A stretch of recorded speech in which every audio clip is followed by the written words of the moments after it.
Il restait 4 courses en Coupe 106 avant le meeting de Francorchamps. Qui de Rosou ou Bruxiola allait décrocher le titre? Mystère et boule de gomme. Pierre-Yves Rosou pouvait être sacré dès le week-end dernier, mais au vu de ses positions sur la grille, Rosou allait avoir du mal. Et en effet, dès la première manche, dès le feu vert, Bruxiola s'envole et mène la danse. Rosou, quant à lui, est noyé dans le peloton de chasse. Derrière Bruxiola, l'étonnant Stéphane Mertens, le pilote de Superbike, a trouvé ses marques en Coupe 106 et il s'accroche au basque de Bruxiola. Troisième, Luigi Vroman réalise un très beau début de course. Vroman va rapidement s'emparer du premier accessite. La 106 noire remonte sur la verte de Bruxiola. Derrière, ça chauffe. Jamar s'offre un joli tête à queue à l'entrée de la chicane. Beaucoup de temps perdu avec son copain Nicolas Kropp.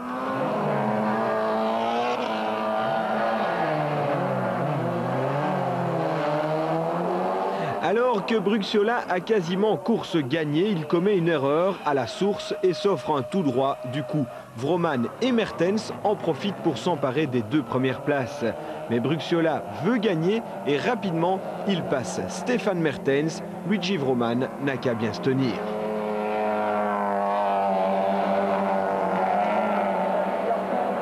Olivier Bruxiola a absolument besoin de cette victoire, alors il sort la grosse attaque. En 2 tours, la 106 verte est dans les échappements de la noire, mais devant eux, il y a le raidillon.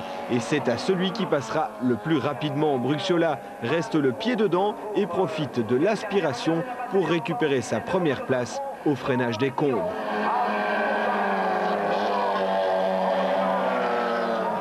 Bruxiola, Vroman et Gross, le vainqueur du volant 106 qui a réussi à s'emparer de la 3e place au détriment de Stéphane Mertens.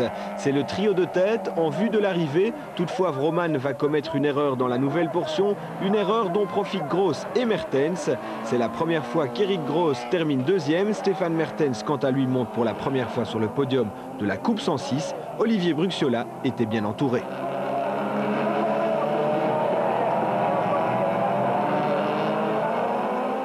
En 2e manche, le soleil est de la partie. C'est Pierre Lallemand qui est le plus prompt à s'élancer. Bruxiola est dans ses échappements. Après sa victoire en première manche, Olivier ne veut pas en rester là. Rapidement, il s'empare de la première place. Derrière, Pierre-Yves Rosou cravache.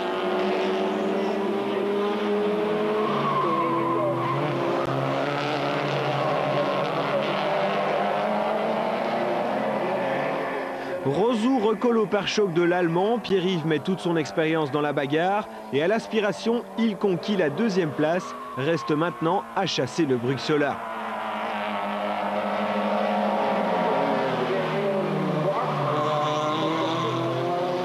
Olivier Bruxiola est sous pression car Pierre-Yves Rosou grignote 10e par 10e son écart.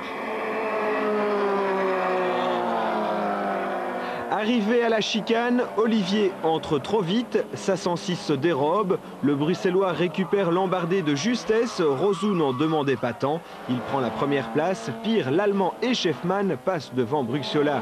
Olivier récupère rapidement la 3e place, mais Nicolas Scheffmann, l'autre vainqueur du volant 106, n'est pas décidé à se laisser faire. Il garde le contact avec Bruxiola et lors du dernier passage à la chicane, Scheffmann récupère la 3e position et accède donc au podium juste derrière Pierre Lallemand et Pierre-Yves Rosou qui, grâce à cette nouvelle victoire, retrouvent le sourire. C'était encore une fois un week-end de poisse. Tout était de très mauvais augure hier, pour plein de petits problèmes. Chez Chronos, ils ont trouvé un problème qu'il y avait sur ma voiture qui provoquait énormément de sous-virages, ce qui fait qu'elle n'était pas la même que les autres. Ils ont remédié au problème et voilà le résultat en 2e manche. Je tiens à remercier également la correction des pilotes devant comme Pierre Lallemand et Nicolas Scheffmann qui ne m'ont créé aucun problème et qui m'ont vraiment laissé me battre avec Olivier Bruxiola à la régulière, qui ne se sont pas mêlés de la bagarre, et ça je tiens à signer que c'était vraiment un chapeau parce que je pense que Pierre aurait peut-être pu gagner la course aussi. C'était merveilleux, c'était une très belle course. On s'est bien battu avec Olivier Bruxiola et avec Pierre-Yves. C'était une course très sportive, très bien, vraiment rien à redire. Au championnat, Rosou et Bruxiola sont séparés par 7 points. Il en reste 20 à distribuer ce week-end à Zolder.